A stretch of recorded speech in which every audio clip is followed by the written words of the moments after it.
Time I can quickly. Oh, there he is. Nadeem? Yeah, I'm here. I can't see you. Are you not going to show your face? Just hold on a second. I need to No, click I thought my maybe there are camera. going to be these kind of exposes, when you want No, to disclose the kind of information where you don't want to show your face. So I just wanted to double check. Is there going to be no, a lot of no, there is no? no whistleblower scenario. I'm safe. Safe. No. So Nadeem is going to be telling me he's been investigating. He's a reporter, and he's been investigating a lot of what really goes on online, whether it is Instagram, a lot on Clubhouse as well. Nadeem, to be honest, I've gone off. I haven't even gone into one chat on Clubhouse, and I think I kind of have forgotten it. But from what I remember that you mentioned, maybe it's a good thing, right? Yeah, probably yes. It's a good idea. That's a good idea, right? So, kicking off this conversation on online safety, the idea is to tell you really what is happening on the ground and to also take you forward, because I think the best way to navigate cyberspaces, as Sonali and I have always discussed, is to always try and be a step ahead. It's not always possible. Things are changing so quickly. So, Nadeem, I'm going to start with you. You've been investigating a lot. Let's begin with Instagram. You were speaking about figuring out drugs on Instagram and how easily available those are. Do you want to speak a little bit about that? Yeah, I mean, the biggest problem with Instagram in India is that over 90% of their moderation resources are spent on the US market where they derive most of their ad revenues. But they have the biggest share of users in India. And when it comes to, like the Indian demographic, they don't just have to tackle with content in English, they have to deal with content that is in Malayalam, Telugu, Tamil, like there are a lot of languages, but they just don't have the manual resources, nor are their moderation resource, AI-based moderation resources sufficient enough to identify the code words that people use for selling drugs like Molly, weed, and hashish. And like that's the linguistic barrier. The second problem is that they just don't, like act proactive when it comes to identifying problematic accounts. Like a drug dealer on Instagram is never going to say that, what, here's my Flipkart for weed, come over here and buy it. So what they do is they just post pictures of, those psychedelic substances as photos and on their stories. People just, a person just knows that he's the guy now. But like in the recent times, there has been, some activity from law enforcement officials. So they don't even advertise it directly. They have set their profile to, private status in the past 6 or 7 months. But yeah, a person who has experience of buying such a stuff offline can, like easily identify accounts that peddle drugs on Instagram. And it's just an easygoing business. I mean, there's no verification. You can just send a DM to a random person who has advertised such stuff. And if he is a genuine dealer, he'll just send it over to your home. Like there's no risk associated with it. It's all confidential. Payment is done through, like whatever UPI or medium you select. Like it's super easy. And they have come to learn how to game the entire system. For example, if you search for the word weed, it won't actively give you resources or accounts that are going to sell it to you because Instagram tries to clamp down. So now they are trying to like add some misspells, add some code words like hara bhara mal. It was a hashtag that was popular a few months ago, and after like a lot of reporting from people and activities, it was banned. So they try to game the hashtag, and they do a similar stuff with something called pixel fraud. So an AI has been trained, for example, using 10 photos of a weed, but what they do is they add just a couple of extra pixels or a few dots on that photograph, and the AI system simply just fails to recognize it.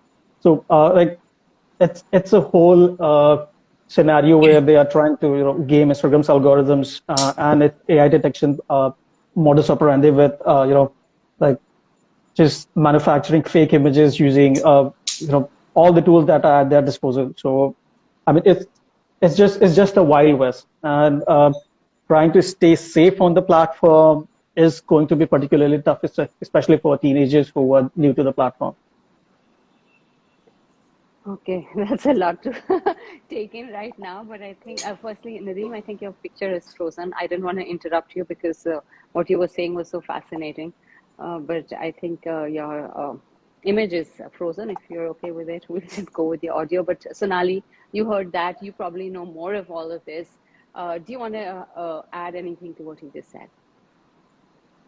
So I think that came in as a big blow to people who don't understand the world of the internet, especially the parent community, and what happens with them in the deep web, dark web.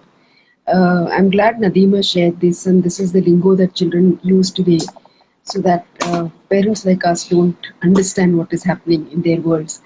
And I think it really begins from ignorance and the belief that it is always the bajuwale ka bacha that's committing the crime or is getting involved in something like this. So it is important for us to understand that our child could be involved in some form or the other, and that acceptance, which comes in as a big blow, because there is no acceptance that our children may be involved in something as critical or as something as severe as drugs, online peddling, probably, or even other forms of threats like generating CSAM. In fact, that's another ballgame altogether, where children are not just viewing, but they're generating and making money in the deep web, dark web. So this opens an entire Pandora's box on how vulnerable children are, but at the same time they pretend to be so cool in that space, and how savvy they are in terms of, they would probably not understand much of history, geography, but they understand deep web, dark web much better than they should be understanding. And these are I believe slightly concerning areas for us, because um, the amount of information today children have, and access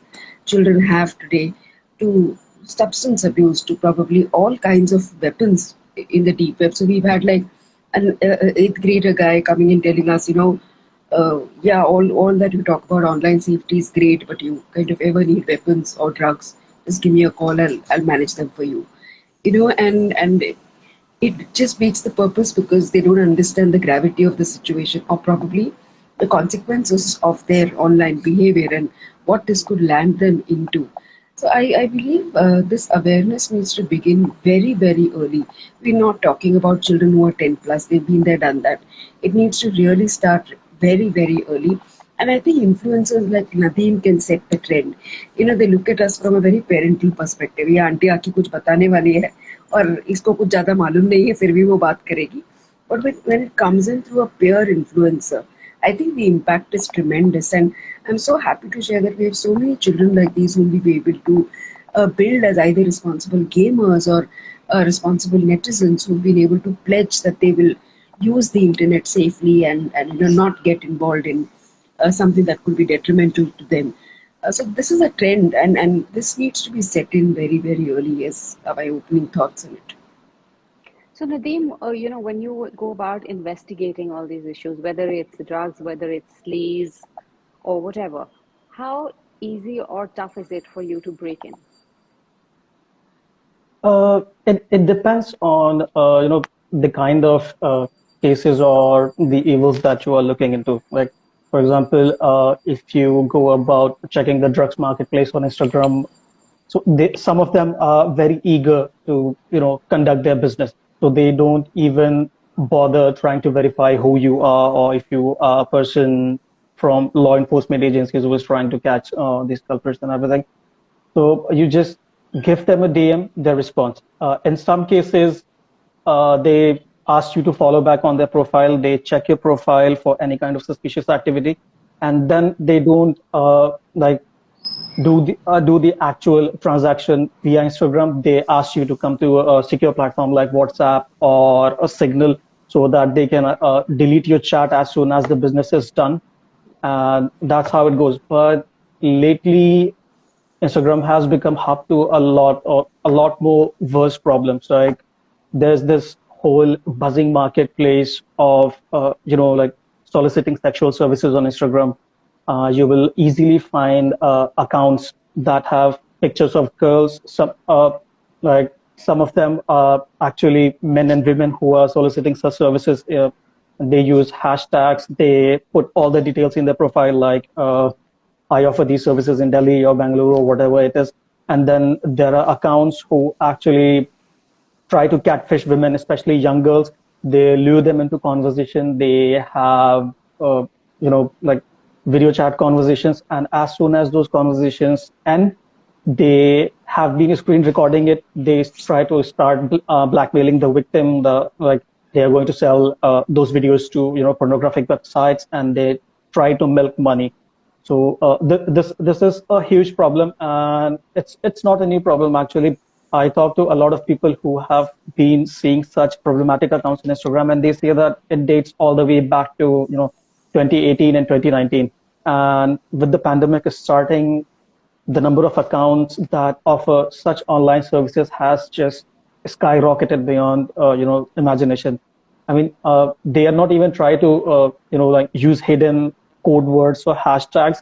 They just like put it in the profile name or the username. Like if you just do a simple Google search or like Instagram keyword search for hot video calls or steamy video calls or anything like that, any kind of like slang words that come to your mind, and you will find results of accounts as well as posts in your Instagram feed that are actually genuine people, and they offer those services. But I so agree with him. You just type fun on Instagram and you have a lot of sex profiles willing to offer services to you. I mean, it's a whole, like, I can, like, if you just use the hashtag Delhi, you will find at least 400 to 500 accounts that are going to readily offer you those services, both online as well as in person. And I have tried to, I shortlisted about 15 accounts that were most active and have been there on the platform for the past 2 to 3 years. I reported them, but Instagram took action only against three of them. Three of them have been blocked, but the rest 12 are still there actively peddling their services. And there are no protections on those accounts, like explicit filters or whatsoever. So even if an Instagram user is just 12 or 13 years old and his parents have not enabled parental controls or content sensitivity controls, they can easily get in touch with them. They can have DM conversation. They can fall victim to blackmails and catfishing and all sorts of criminal stuff. So it's really bad, like real bad.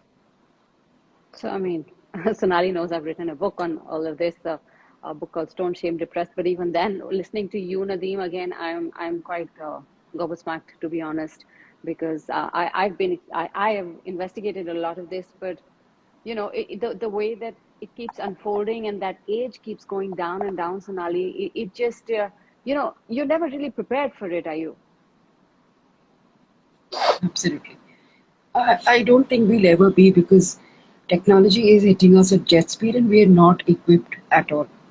And I think more than the pandemic, we're probably dealing with coping with technology as adults, because it's difficult to navigate, it's difficult to understand complexities, and the fear that children know more than us. I think that's the biggest fear that we have.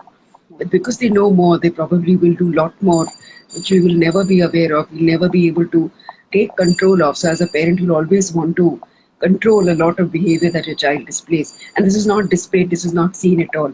So the fear of the unknown is tremendous. But that is also not controlling the problem at all. Like similarly, like Nadeem mentioned, in fact, we had an 8th grader who happened to look at such profiles by just typing fun on Instagram, and he had a lot of profiles of women offering sexual services. And he was so addicted to it within a month's time. And because he didn't have money after a while, he started displaying his own images to his classmates and asking for 50 rupees per image. And that's where it really blew out of proportion, because they really were too shocked to receive an image like this and the services that he was willing to offer. That's when the case was reported to us, and the boy was then undergoing treatment and for addiction to pornography for a long time. And the parents were in absolute disbelief कि बच्चा हमारा ऐसा कैसे कर सकता है, इन्हें ऐसा कुछ होता भी है. It starts from as basic as that. Very affluent families, so we're not talking about illiterate people, or we're not talking about digitally illiterate people, and if this is what is happening with them, then I don't think we can even think and talk about people who don't understand technology at all. Is one way to look at it. The other thing I would slightly differ from Nadeem here is for the last 2 years we've been associated with Meta for reporting, and we've put up a lot of requests for removal. So obviously, when the account looks objectionable and it is not meant for children, and we've had a lot of accounts deactivated. Now we've not entered into the account, but on the face value of what we see, we've just reported them randomly, and they have been taken off. So in a way, I have a different opinion of the takedowns, because probably we've been working with them, so maybe the removal is faster, the recognition is faster. Now with Instagram's new feature of children under 13 starting up accounts, their accounts obviously will open as private. Their personal information, location will not be shared. But our children are smarter, they will enter in with the 18 as their age, and that will obviously break all the rules that they've been set. So takedown is definitely an issue. There are no two thoughts about it at all. But at the same time, I'm also hopeful that these mechanisms are strengthening and there is awareness. So, like 2 years ago, the awareness levels in middle and upper middle class families was about 20%. Now it is 60%. So we are happy that parents are aware, but sadly they don't really know what to do about it. And our research also said, sorry, go ahead. No, carry on, carry on. So our research also said that out of the 60% who are aware, most of them did not know where to report. They've just heard cybercrime. They've just heard there is some problem that happens in cyberspace. They haven't spoken to their children about it because they thought children already know a lot. उनसे बात करके कोई मतलब नहीं है. And they are very fearful कि हमने अगर बात की या हमने कुछ इंटरफेयर किया तो बच्चा छोड़ के चला जाएगा, बच्चा जान ले लेगा, and then that's the end of the story. So there is fear of technology too. There is major fear of losing the child. The very extremist views we found. Yeah, I've also found that actually that the ability to take things on head on has been actually missing in many households when it comes to technology, when it comes to just changing the status quo at home or just giving in a sense. Nadeem, over the last 2 years during COVID, anything that has been extraordinary that has stood out for you? Yeah, I mean, like the problems have only escalated. So, like if we are talking about a market like India, where digital skills and digital literacy around how to, navigate around safe usage of social media platforms is not as high as developed markets like, UK and the US. But like, take for example, this report by this UK child protection charity called National Society for the Prevention of Cruelty to Children.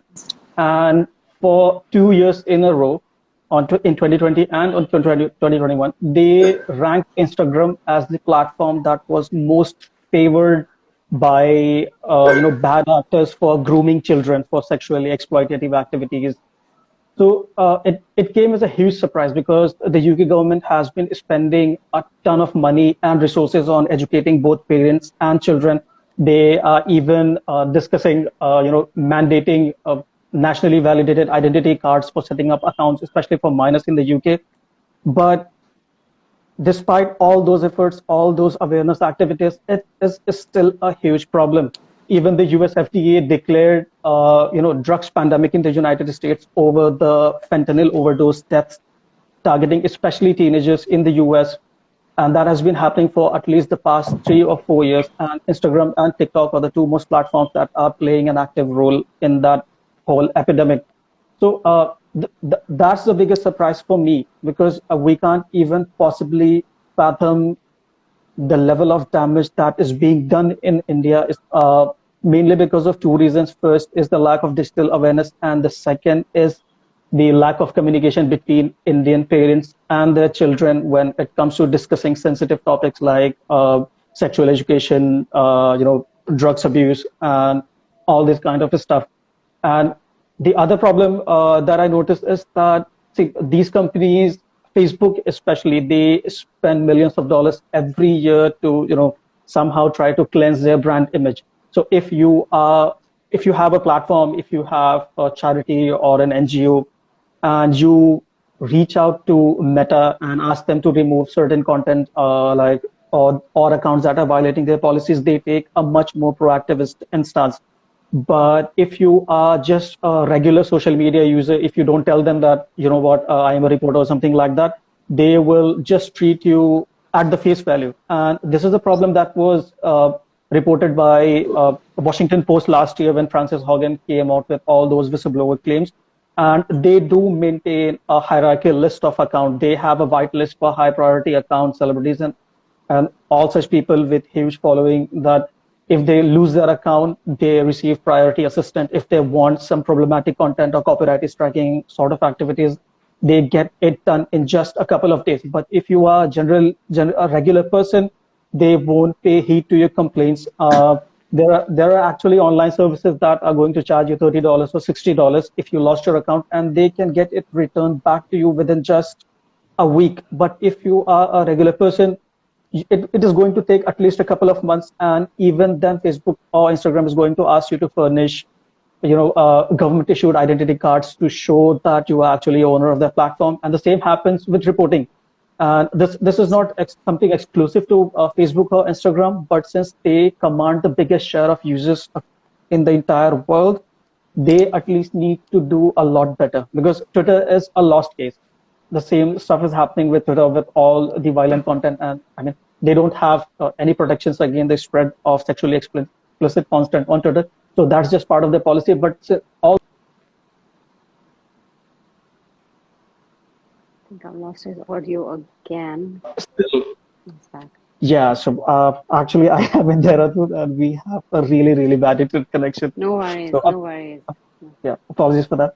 So, No. yeah, I mean, there's a whole grab bag of problems. But if we somehow, launch a digital literacy program at scholastic levels and engage with parents and tell them about all the tools that are available on Instagram that they have recently added to the platform for protecting children, underage children, and preventing them from getting in touch with strangers via DMs, we can make a positive impact. But without a widespread digital literacy program, I don't think the problem is going to, alleviate. It's just going to exacerbate in the next couple of years. So, Sonali, I agree with what he says. Big tech accountability has continued to remain a problem, will continue to remain a problem. What do you do? I mean, in the absence of that accountability, what do you do with parents, especially when children are so much into the peer pressure that children just... You need to attend? Sorry. Okay? No. Especially when, there's so much peer pressure. And at the end of the day, when they go to school or they hang out outside, once, things have started to normalize a bit, at least this, I hope, is not just the lull before the next storm. But how do you tell children not to do what the peers are doing? I think that's again another challenge that we're facing. But over the last 10 years, I think we can see change very gradually. So we've been able to create a community of responsible gamers who decide to play games which are age appropriate and influence their peers to play games that are age appropriate or report. So I think two things. I also second what Nadeem said on the two critical issues of digital literacy. I'm just going to come back to what I was saying after I finish commenting on that. So one, digital literacy is not inclusive of online safety. आपको WhatsApp आ गया, आपको Instagram आ गया, उसका मतलब ये नहीं है कि आप digitally literate हो गए. Digital literacy is a very major chunk of the digital safety is a major chunk of literacy which is mandated. And that is excluded in most of the digital literacy programs is what we've seen. So one has to be inclusive. Two, I completely agree on the reporting through individuals of takedown. Three, I also want to add, even though there is reporting happening, there is no mechanism for that content to come back to the local police station for complete takedown and investigation of the cases further. So even if you're reporting to an INHOPE or an IWA foundation or to probably a NECMEC, the cases have to come back to the local police station and then they disappear altogether. So this entire mechanism is something that we need to really challenge in terms of where is the closure, what is the rate of acquisition. Are we really catching hold of criminals who are doing this kind of act. So the latest report that Maharashtra Cyber or the Mumbai Police generated, there's hardly any closure on cases that have been, especially when it comes to children and their cyber violence against children. Economic frauds, yes, because they are happening on a very large scale, but crimes against children and closure on these cases is barely seen in any NCRB report or probably in any reports that we come across. So there has to be a lot of advocacy done at that level through a collective alliance which promotes safety rights of children in cyberspace.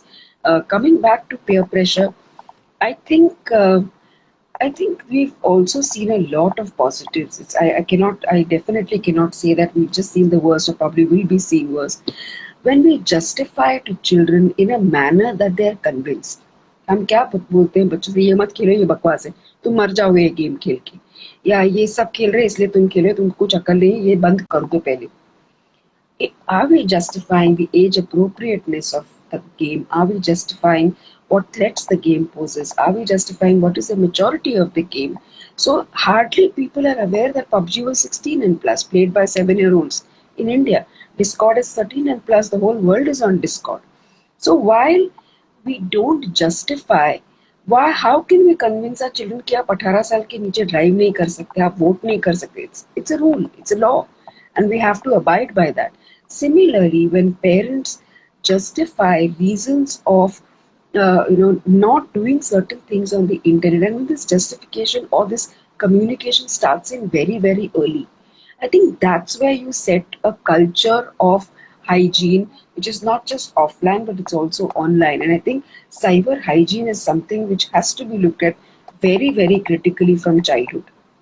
I always keep saying that कि अगर आप 1 साल के बच्चे को device दे सकते हो parents, तो लेना भी आना चाहिए ना. You need to be able to take it back. Yeah, you cannot let the child govern what is to be done. So it is completely initially the parents' responsibility to be able to take onus of what they give their child and how do they groom that child with the technology that's coming in. I love the word that you used, hygiene, cyber hygiene. I think more people need to take that into account. Actually, I don't even know what more I can ask after you've said all that. But before I go, Nadeem, one last question so that we can hammer this in as to how serious the issue is. What has been the most stunning case that you've come across? So last week I was in a clubhouse room and it was about 3:30 in the morning because that's what I do.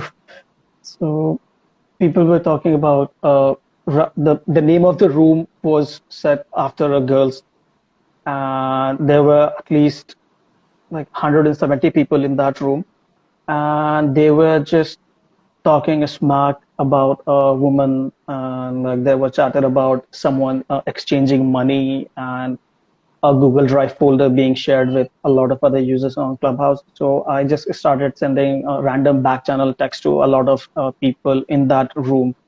And a couple of people then actually agreed to talk to me, and I asked them what the whole fuss was about. So there was this guy from Haryana. He catfished a 16-year-old girl from Delhi, and the discussion first started on Clubhouse, then it shifted over to Instagram, exchanging DMs, and then it made its way to WhatsApp. Soon they were exchanging nude photos of each other, and then it progressed all the way to video calls.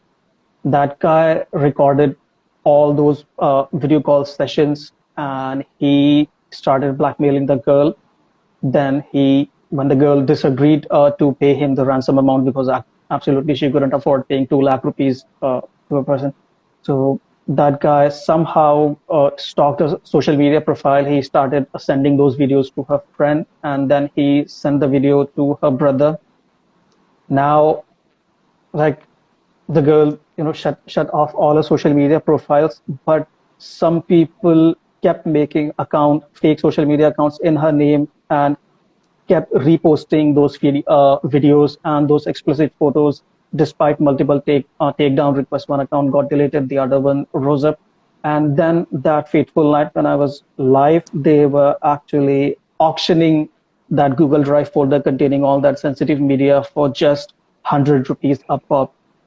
So I was really shocked because 100 rupees, and they were accepting payments via UPI as if it was some Kirana store where you just buy a packet of chips for 100 rupees.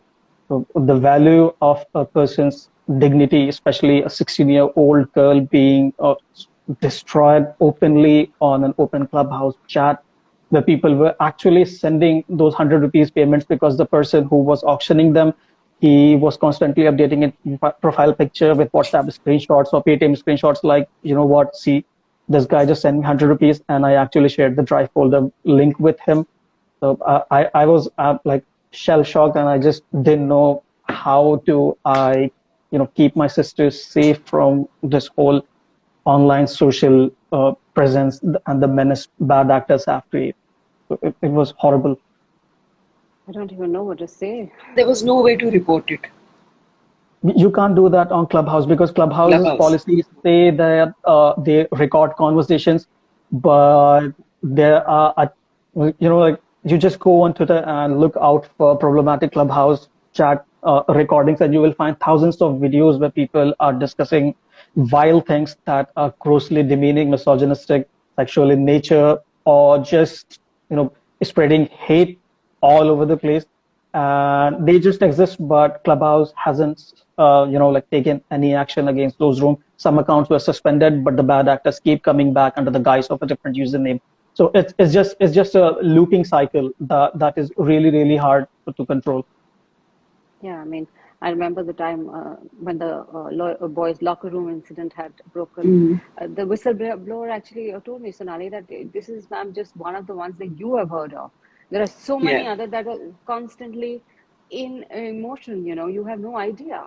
And I mean, Nadeem is Absolutely. one of them. Can you imagine how many others would know what else is going on? What do you do? I mean, you've been through fairly scandalous issues yourself. I think the other video we're also.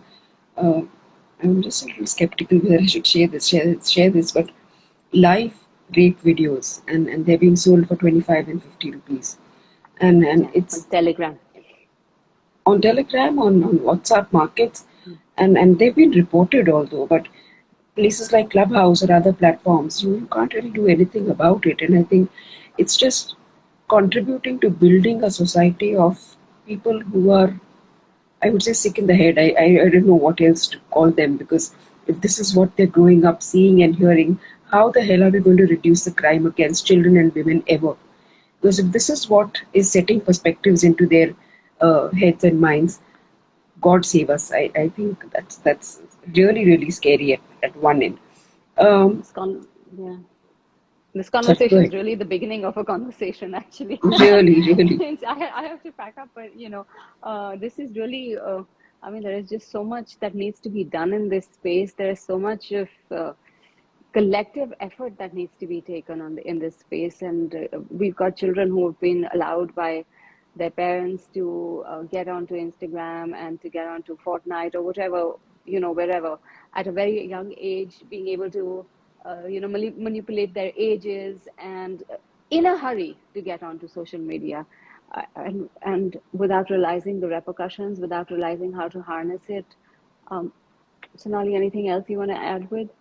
Yeah, sure. I would like to invite you and Nadeem both to the alliance that we're a part of, which purely works. And because Nadeem, you're also so passionately talking about reporting and removal, this alliance works especially with adolescent and children and their internet safe behavior.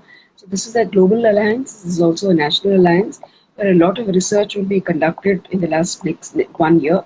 Research from different states on internet user trends of children and adults, and therefore building mechanisms and proposing to the government what mechanisms need to be built in within the systems to be able to combat online distress. So I would love to send this invite to you and invite as many people who strongly feel that we need to curb cyber violence against children and women for that matter, and be very strong advocates of child online protection and safety. Women, child, anybody for that matter, children specific. Thank you, Sonali. I'm with you. I think that was the purpose of me writing the book in the first place, was to expose really what was going on to begin with in cyber world with children, with teenagers, with children as young as 8, 9. But Nadeem has exposed a whole different ball game.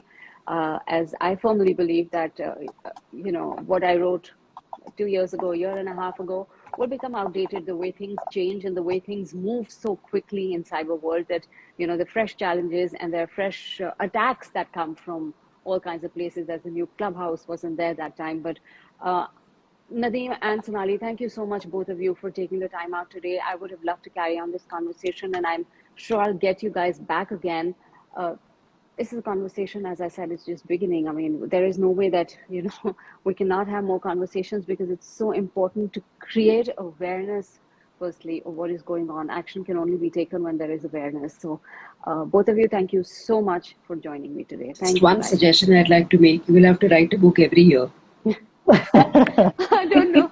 While I was speaking to you in my head, I'm like, oh my God, is this another book? Or am I done? And Because your book honestly, was an eye-opener. You really broke a lot of barriers. And we need to use that book. We need to update that book like a software update that we have. So keep writing and we're with you on that. oh, thank you. No, really, I I was second like, that. oh my God. I second that. Really, Nadeem, thank you. Yeah, Yes. absolutely. I hope first, let me just keep selling that one for a bit. But yeah, while I was having this conversation, I'm like, oh my God, this is a whole different ball game. This can be another story.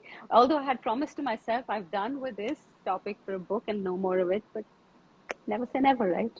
Yeah, Anyway, actually, we need those books. The world of need course. those books. They do. I mean, but the problem is there's just so much of denial and acceptance about it. It's easy to say it's a Western world there, but these things don't happen in our society, and dismiss it. And so much is going on. And at the attempt, actually, for the book, I kept saying was just to, go out, read, and create awareness. Accept things happen. Only if you can accept can you take the next step. But at least the attempt on Table Talk is to have these conversations as much as possible.